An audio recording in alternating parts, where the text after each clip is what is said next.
Thursday, December 25th, 2025, AGNDD, intelliReport topic.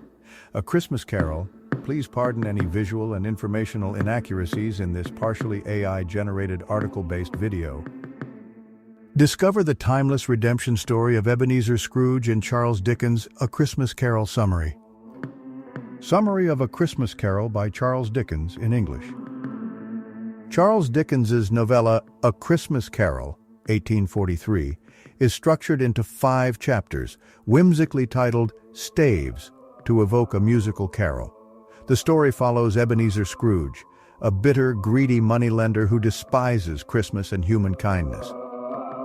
On Christmas Eve, Scrooge is haunted by the ghost of his deceased partner, Jacob Marley, chained by greed, warning of damnation. 3 spirits then appear. The ghost of Christmas past revives Scrooge's lost joys and regrets. The ghost of Christmas present exposes present-day poverty and festivity, including the Cratchit family's struggles with ill son Tiny Tim, and the silent ghost of Christmas yet to come foreshadows Scrooge's lonely death. Awakening reformed, Scrooge embraces generosity, aids the Cratchits, reconciles with nephew Fred, and celebrates Christmas joyfully. The tale critiques Victorian social inequality while promoting redemption and charity. On a foggy Christmas Eve in London, 7 years after Jacob Marley's death, miserly Ebenezer Scrooge scorns the holiday. He rejects his cheerful nephew Fred's dinner invitation, dismisses charity seekers aiding the poor, and reluctantly grants his exploited clerk, Bob Cratchit, a paid day off. That night, Marley's ghost appears, bound in chains, symbolizing his greedy life. Warning Scrooge of a similar doom, Marley reveals 3 spirits will visit to offer redemption. Scrooge must heed them or face even heavier chains in the afterlife. The ghost of Christmas past escorts Scrooge through poignant memories of his youth, evoking his lost innocence. They revisit his lonely boarding school days, his tender bond with Sister Fan, Fred's late mother, and a joyful Christmas party thrown by his kind employer, Mr. Fezziwig, who treated him like family. The spirit then shows Scrooge's fiancée Belle breaking off their engagement, realizing his obsession with money overshadowed his love for her. Finally, they observe a married Belle with her happy family on the Christmas Eve of Marley's death. Overwhelmed by hearing how he's described as a miserly man, Scrooge begs the ghost to take him away. The ghost of Christmas present, the second spirit, escorts Scrooge to vibrant scenes of holiday cheer, a bustling market filled with Christmas dinner preparations, festive gatherings in a miner's cottage and a lighthouse, and his nephew Fred's lively party. The highlight is the Cratchit family's modest feast, where Scrooge meets Bob's joyful yet gravely ill son, Tiny Tim. The ghost warns that Tiny Tim will perish without change in Scrooge's ways. As the spirit fades, he reveals 2 wretched children, Ignorance and Want, urging Scrooge to heed ignorance most of all while deriding his feigned concern for the poor. The Ghost of Christmas. Yet to come, a silent specter escorts Scrooge to a future Christmas day. It unveils the death of a despised man, whose funeral draws businessmen only if lunch is served. His belongings are pilfered by his charwoman, Mrs. Dilber, laundress and undertaker, then sold to fence old Joe. Scrooge begs to see grief over this death, but witnesses only a poor couple's relief at delayed debts. Seeking tenderness in any passing, the ghost shows Bob Cratchit's family grieving Tiny Tim's loss. Finally, Scrooge views a forsaken grave marked with his own name, prompting tearful vows to reform his life. On Christmas morning, Ebenezer Scrooge awakens transformed, embracing the holiday spirit. He generously donates to the charity he once dismissed, secretly sends a massive turkey to the Cratchit family's home for their festive dinner, and joyfully attends his nephew Fred's Christmas party that afternoon. The next day, Scrooge raises Bob Cratchit's salary and becomes a nurturing father figure to the ailing Tiny Tim. From that point forward, he lives with unwavering kindness, generosity, and compassion toward all, fully embodying the true essence of Christmas. Charles Dickens, born to a middle-class family, faced hardship when his father John was imprisoned for debt in 1824 at the Marshalsea prison. At age 12, Dickens pawned his books, left school, and worked in a rat-infested shoe-blacking factory, fostering a deep sense of social outrage that shaped his writing. By late 1842, Dickens was a renowned author with 6 major works, but his serialized novel Martin Chuzzlewit sold poorly, causing financial strain. Christmas celebrations gained popularity in Victorian Britain, with the Christmas tree introduced in the 18th century and popularized by Queen Victoria and Prince Albert. Interest in carols revived through publications like Davies Gilbert's 1823 collection and William Sandys's 1833 work. Dickens explored Christmas themes early. Christmas Festivities, 1835, later A Christmas Dinner in Sketches by Boz, and The Story of the Goblins Who Stole a Sexton in The Pickwick Papers, 1836, featuring a misanthropic sexton's goblin-induced conversion, elements echoing A Christmas Carol. His prior writings influenced this iconic tale. Influences on Dickens' A Christmas Carol. Charles Dickens was not the pioneer in literary celebrations of Christmas. He drew inspiration from earlier authors like Washington Irving. In Irving's 1819-20 collection, The Sketchbook of Geoffrey Crayon, Gent.4 essays depicted Old English Christmas traditions experienced at Aston Hall near Birmingham. These resonated with Dickens, as both writers believed reviving such customs could restore social bonds eroded by modernity. Dickens's A Christmas Carol was also shaped by works from his friend Douglas Jerrold, including the 1841 Punch essay How Mr. Chokepear Keeps a Merry Christmas, and the 1843 piece The Beauties of the Police. More profoundly, Dickens incorporated elements from fairy tales and nursery stories, which he linked to Christmas for their themes of personal conversion and transformation. Charles Dickens was deeply moved by the plight of poor children in mid-19th century England. In early 1843, he visited Cornish tin mines, witnessing children laboring in horrific conditions, and the Field Lane Ragged School, educating London's starving, illiterate street urchins. The February publication of the second report of the Children's Employment Commission, detailing the Industrial Revolution's toll on working-class youth, further horrified him. Initially planning a pamphlet titled An Appeal to the People of England on Behalf of the Poor Man's Child, Dickens deferred it, telling Commissioner Dr. Southwood Smith that a more forceful sledgehammer approach, implying a narrative, would have far greater impact. In an October 1843 speech at the Manchester Athenaeum, he advocated for educational reform to combat ignorance. He soon realized a heartfelt Christmas story would better convey his concerns about poverty and injustice to the widest audience, opting for fiction over polemics. In mid-1843, Charles Dickens faced financial woes. Declining sales of Martin Chuzzlewit, his wife's pregnancy with their 5th child, and threats from publishers Chapman and Hall to cut his £50 monthly income if sales fell further. He began writing A Christmas Carol in October, completing it in 6 weeks by early December. Biographer Michael Slater describes it as written at white heat, with Dickens composing much during 15-20-mile nighttime walks in London. He was deeply emotional, weeping and laughing during the process. The novella aimed to foster empathy for the poor, promote practical charity, and warn of societal risks from ignoring widespread ignorance and poverty. Illustrator George Cruikshank introduced Dickens to John Leech, who created 4 hand-colored etchings and 4 black-and-white engravings. The manuscript omitted the line, "and to Tiny Tim who did not die," added later in printing.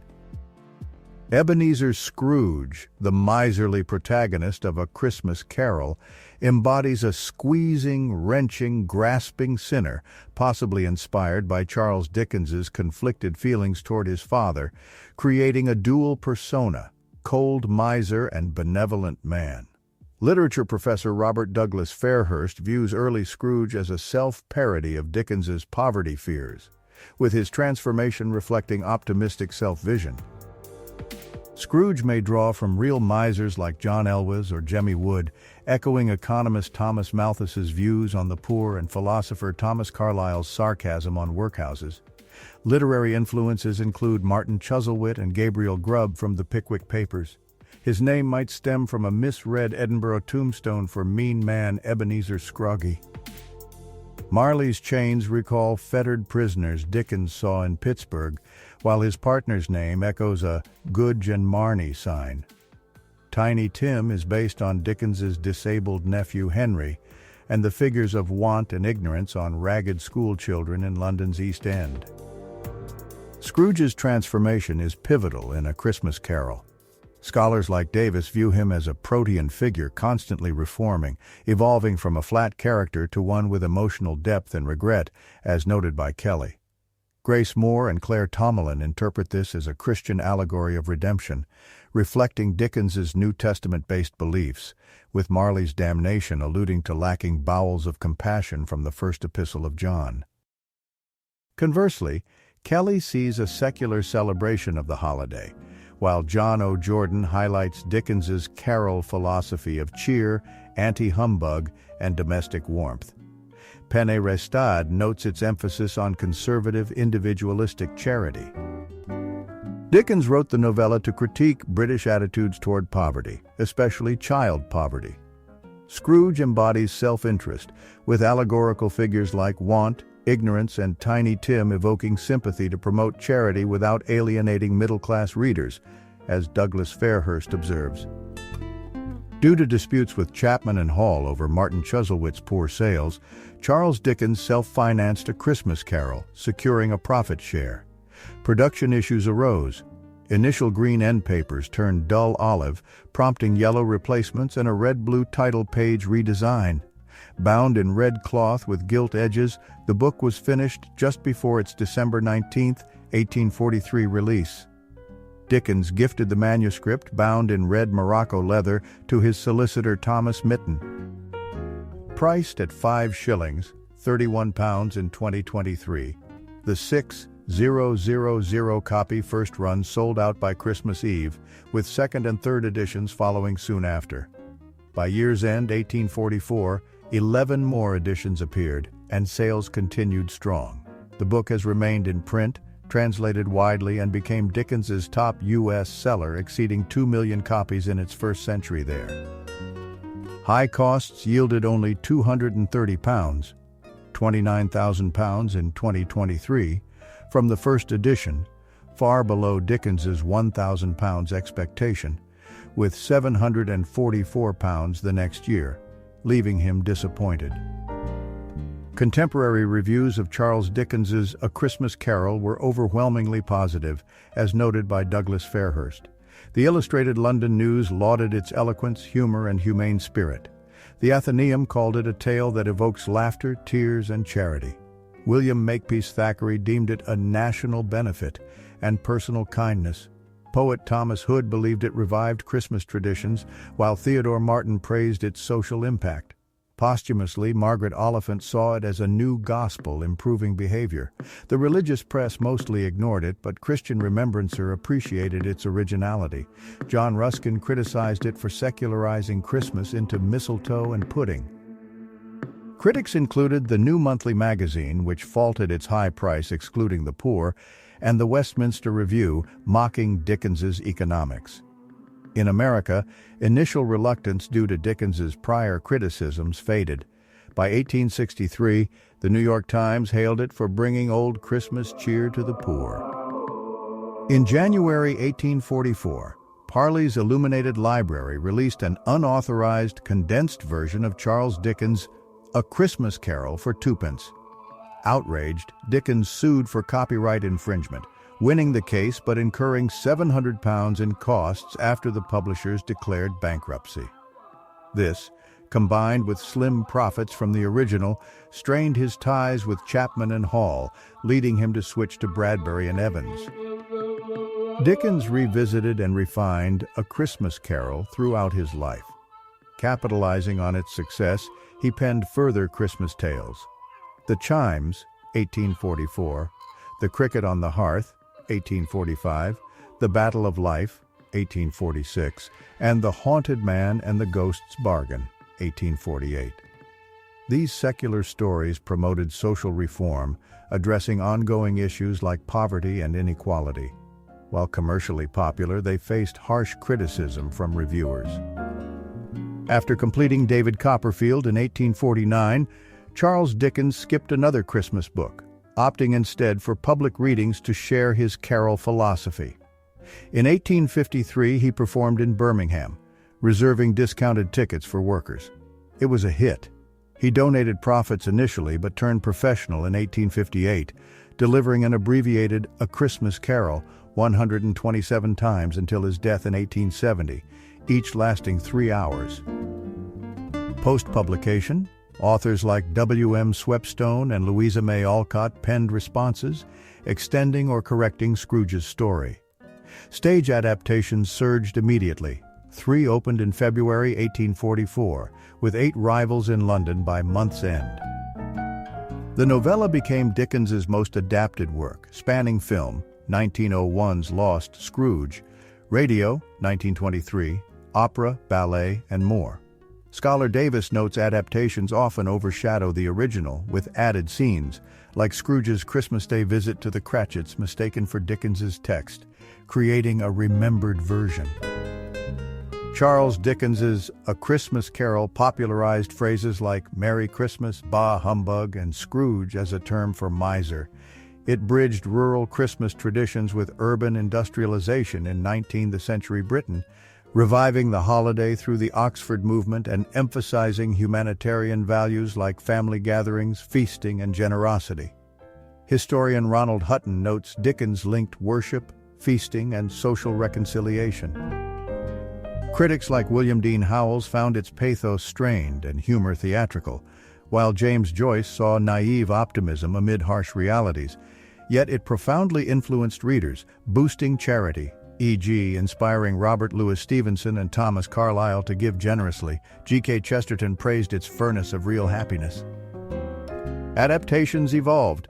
Victorian spiritual parable, early 20th century children's tale, Depression-era escape or anti-capitalist critique. 1930s films varied by region, 1960s portrayed Scrooge Freudianly, 1980s reflected economic woes. Thus, Scrooge's transformation reminds us that it's never too late for kindness and change. Merry Christmas. Thank you for watching this AGNDD intelliReport, dear viewers. Please like, subscribe, and click the bell button to get notified during new uploads. And make sure to tune in next time. Stay safe and healthy. Cheers.